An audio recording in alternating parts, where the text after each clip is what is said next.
olu ke toi mei taimi ki i tāniti. Mālo pe o ko lau mālia pe Hawaii ki, ha matāpule, matāpuheni ki he malai e ki koeni, si kau pe kia katoa pe, ko nau tātoka, i he mala e koeni, ko kakato, ko nau ngahi whatongia, i taimi ki i tāniti.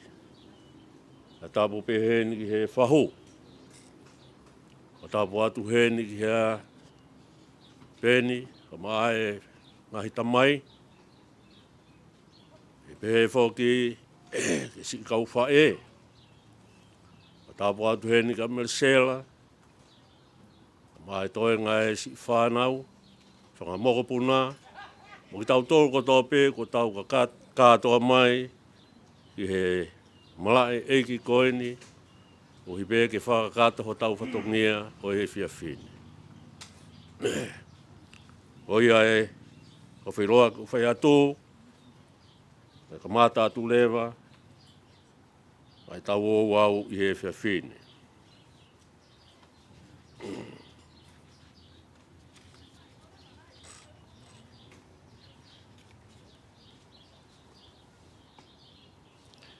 E whakatau hiwa, tau hiwa i he te au, walunga whulu mātolu e himi, koi mita loa.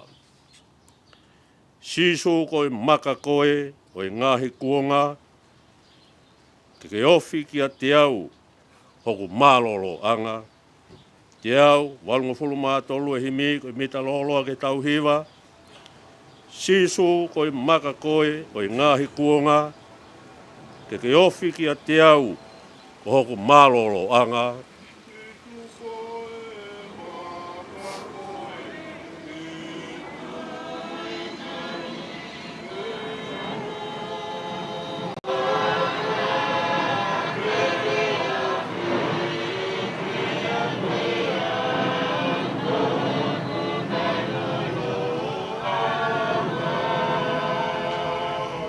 oka mo ua hokuloto i he ngahi ahi, eiki ke wholofola mai, te au whimari ai.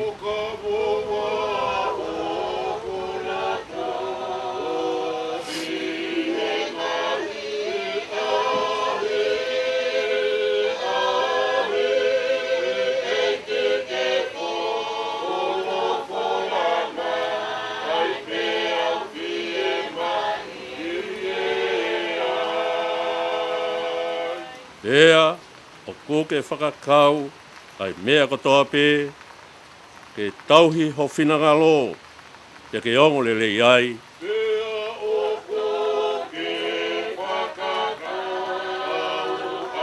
ai mea kotoa te ke tauhi ho whinangalo, ea ke ongo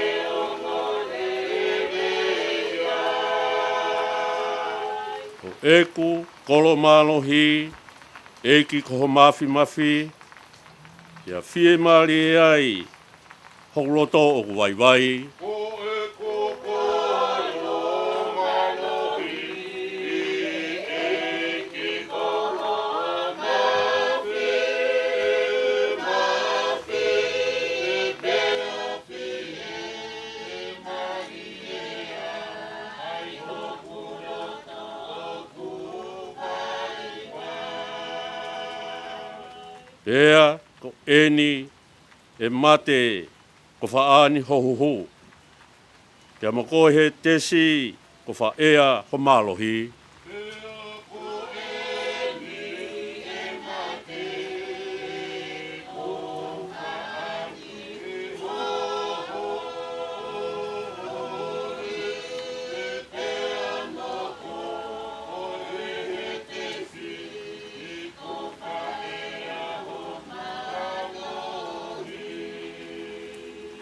Ko hai tēnā wha whekuki, ia ke whai moe o tua, ke lawa ia, o ku malo i e o tua. Ko hai tēnā wha whekuki,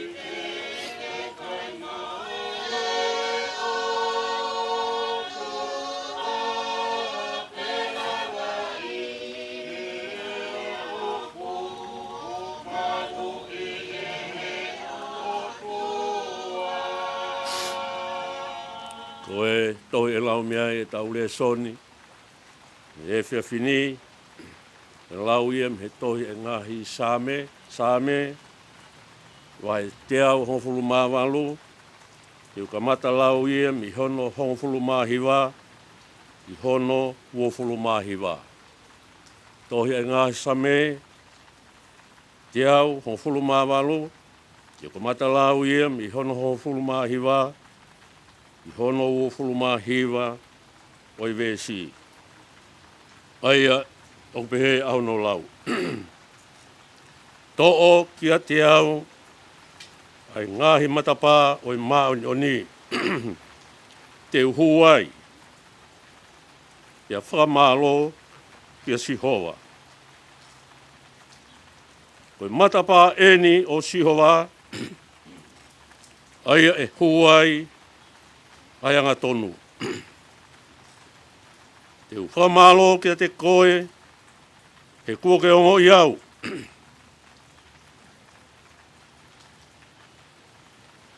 Ia kua ke hoko. Ko hoko whakamo ui.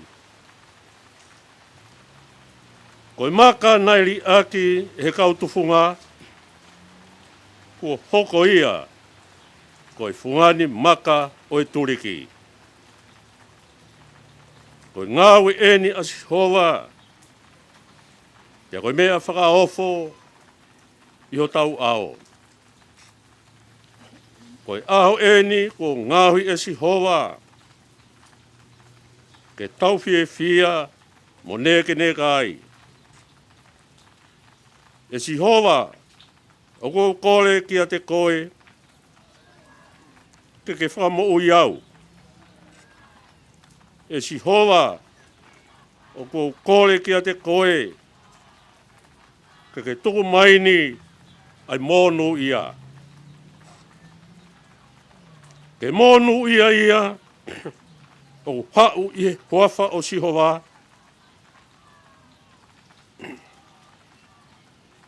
Ko mau tawe kina aginau tolu. Pehe whare o Sihova. Koe otua ko Sihova. Sihova ia. Aia kune whaha ai mama ke te ki tau tolu.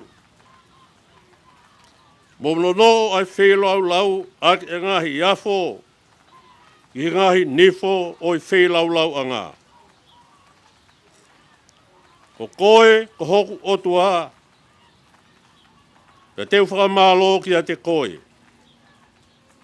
Ko koe ko hoku otua. Teu whakahikiki koe. Mou atu ai whawheta i ki a Sihova. He wanglele ia. Koe uhi.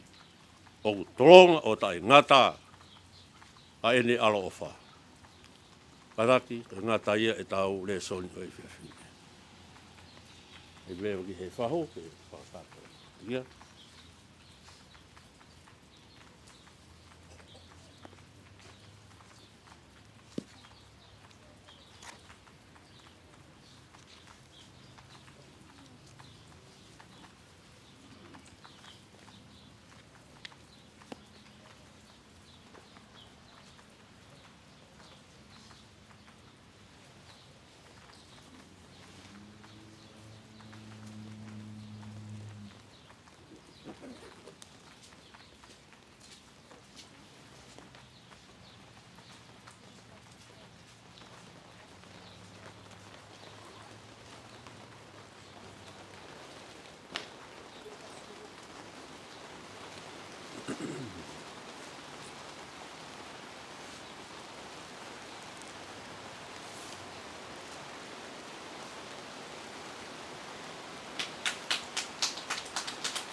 Anthony Wilford Simon Guilford. Sunrise, 20th of May, 1991.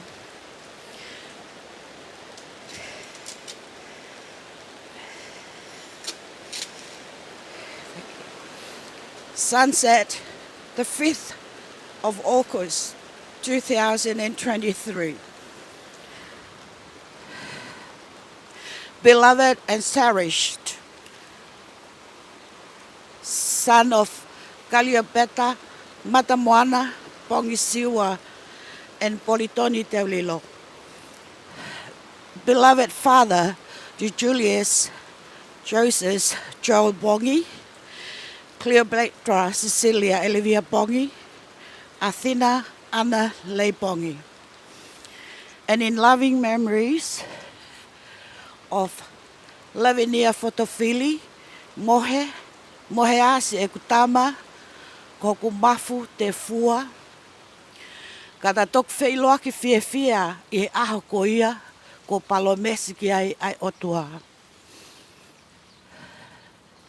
Psalms 14:33. I will lift up my eyes to the hill. Where does my help come from?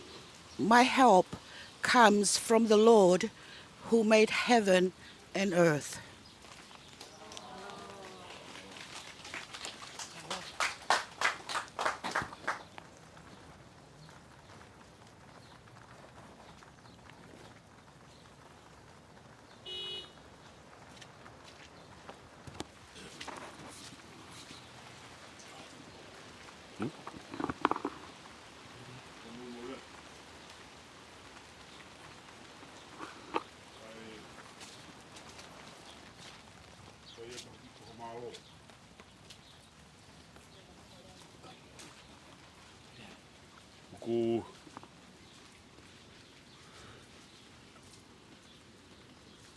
O whika whata.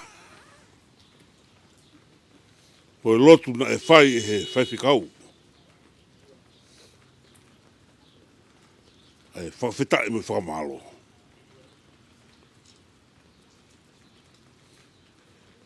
Ia, teiki whamalo.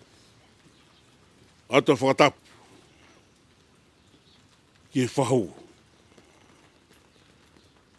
Whatapu ki e whikau. Tapu mo e tangata mo he whine. Tau I he malu mara koeni. Ke whakahoko ki whatongia tu ani. Ko tau tu kohoni. Whatulo mo kau. Tangata mo kau whine I he marani. Ta toka I he mara koeni. Ka talangata ia te au o whakitua mao. Ka whaki whamaro nono. Whiwhia lahi ki whakamaro. Tau o tua o whio I he langi. E ne whakahako a manaki he aho koni. Neongo e ne pōpō uri. Anatola. Me alo tāmaki. Kai whakawhitai. Tau ani. Ne whimau mea ngau aki ki tau tolu. Whakahoko tau whatungia he aho koni. Neongo mai. Ai ngahi. Whakatu tāmaki. Mōre ai seo tau kaunga whanonga mamani koni. Ko tau ani.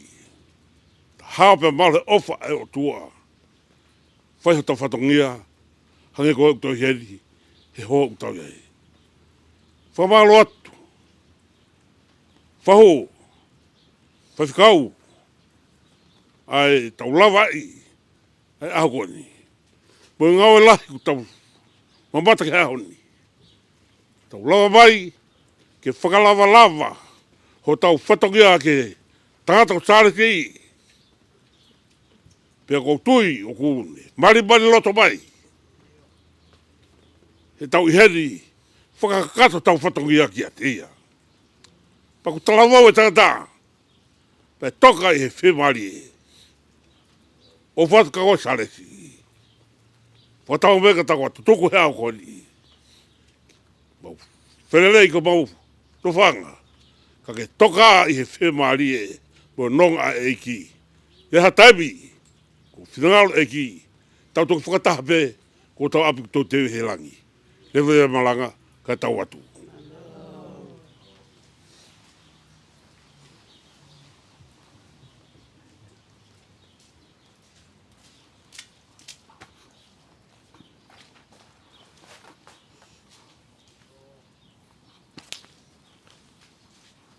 Vege vai hata ulotu.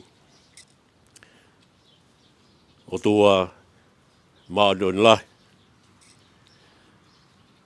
Ko Sihova, ko Huawha. Ko tui tai ngata ai awhiona. Tui o taimi i ita niti. Ko hau tai liua ai awhiona ia. Hatokanga mai, atiki mau tolu. Ko koe alifa, pia koe omeka ai awhiona. Koe kamata anga koe. Pia ko koe ia, koe ngata anga. Koe mea mo ui ko tope he funga e mama koe ni. Pia fio i loto langina. Kai puri, pe lilo, ha mea he funga e mama koe ni. Tike tai awhioi. Ngahi lea o te eke maure ake, ngahi mahalo, o kei fufu, i ho mau ngahi loto. Ko fuoloa, ai tokai maananga, ai awhiona ia. Ke mafi, i he whaifaka mo ui. Ke toi mafi, foki, i he whaifaka auha. Kai ha mea mo ui, i he fungai mama ko eni, i whiara aki, ka moe mafi oi awhiona. O mautolu eni, koe whanau ia ai awhiona. Te matu ungai, ho haere mai, i he fungai mama ko eni, ka uhi pēko ki mautolu. Ni ona ke ngahuia ki mautolu, i he tatau, mate oi awhiona. E hoa e mana wā, koe laumari e mo ui. Koe awhiona ia, koe laumari e whaifaka mo ui. Ko mea i ho awhioi, nei matu ungai, ho haere mai, ke whaiha, whilau. Tātua taha, ke whatau ataina, aki ai whahenga o e tangata, ke ilo, ai hala ki he mo ui taingata. Whamalo atu ai tauhi. Ko mautota mo ui. I he aho tōku. Oi walui mahina hi whonga e tau. Pe neongo ai walui mahina. Ke a whioi e koe mea hano katoa ke mo ui ai tangata. Aho ko whailungai ai tangata ki taha he whonga e mama ai o mau iai. Mau i he kele koe ni.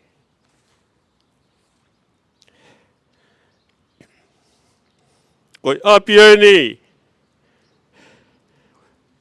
ko tōtu oni, ko mautatari angaeni, i he awhiona. Whamaloa tō kei tū taimi. E neongo, ai whiongo ake ai whonga ai whaingata he whanonga ngā.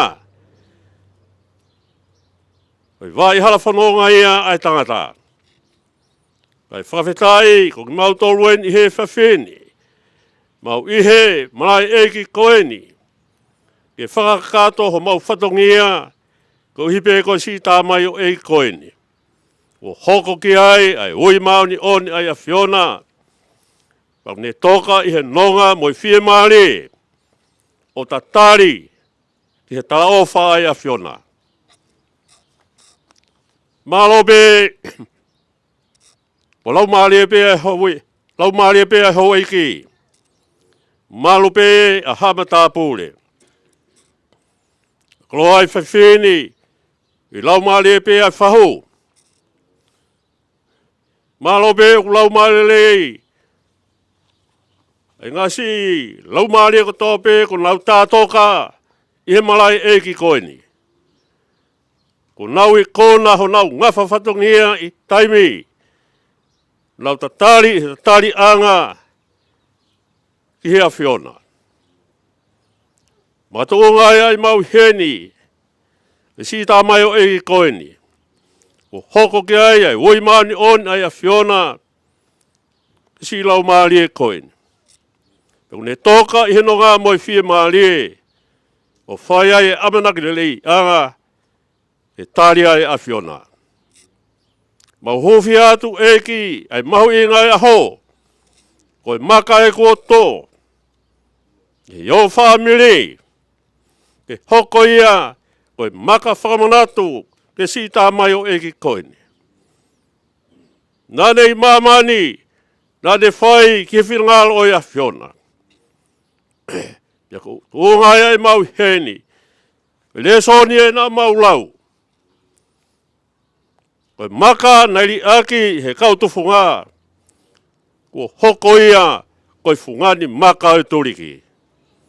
Ma hofi atu e ki whamle mole, ta tali e tamai o i keni, amanaki lelei anga ki hea whiona. Malobe si ongo family. Kai lawa ke mau, lau hingoa, whakamatala. E kai pori, peri habea ia ki hofofonga. Mau tolko tau pe, ko mau whakatata mai, he kelkele e koeni. Koeni ko ka kato, ho mau whatongia o e whiawhini. Lau maari e mauni oni, mau roto atu, whamale mole, ko hiki ai whanunga, ke hiwai mahina e tau. Ke hale mai beo ke kei mua mua, o ke ta taki bea si whanonga e kau waiwai. Kai tōpe mua, ke mau kei mui mui atu. Ko le mole, taki mau tōre halanunga moi whi maale, mau ngau he mama koeni, iai amanaki lei anga, ki he kolo ko ke teu mo ki mau tolu. O mole, poe o mawaki mai, maluiang si tū whare kotoa pe.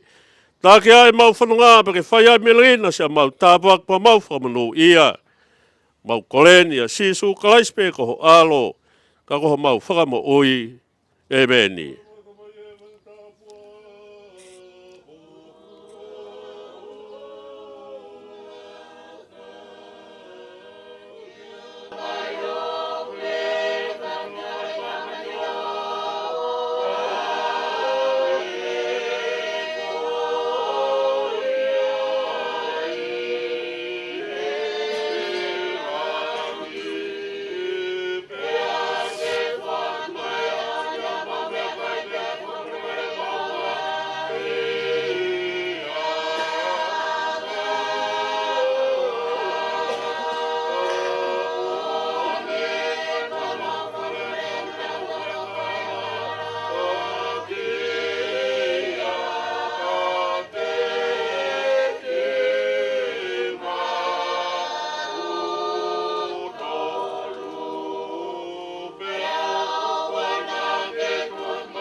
Le so tau e ko si sukalai si, o whai o tua koe tamai, e moe whiohi o lau maari e maari oni. Whoa o ngai alo wha he whaho, musi ongo whamiri mo ki mautoloni pa ofke o nā hiri, ai whai pe o tai ngata e meni. Malo, malo pito, koe la waia e tau o wau o e whiawhini. Malo.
Oh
See